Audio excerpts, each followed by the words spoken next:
আসসালামু আলাইকুম। Pulse pet and veterinary পক্ষ থেকে ডাক্তার সাব্বির শুভ। এই শীতে আপনার বিড়ালের জন্য আপনি কিছু নিয়ম মেনে চলতে পারেন, কিছু সতর্ক থাকতে পারেন কিছু বিষয়ে। এটা অবশ্যই মেনে রাখবেন, বিড়ালকে ফ্লোরে ঘুমাতে দেবেন না। এখন শীতকাল, অনেক শীত পড়তেছে। বিড়াল যদি ফ্লোরে শুয়ে থাকে, বুক ফ্লোরে লেগে থাকবে, ঠান্ডা লেগে যাবে, শ্বাসনালীর সংক্রমণ হতে পারে। যদি ভ্যাকসিন দেওয়া না থাকে তখন আরও বেশি রিস্ক হয়ে যেতে পারে।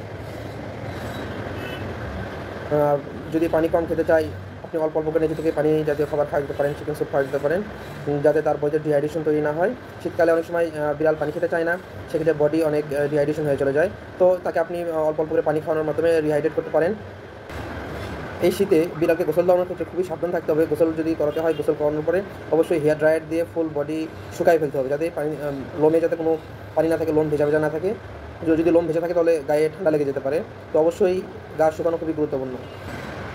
বাইরের বিড়ালগুলো থেকে তাকে আলাদা রাখবেন, যাতে সে যাতে বাইরে যেতে না পারে সে বিষয়ে লক্ষ্য রাখবেন।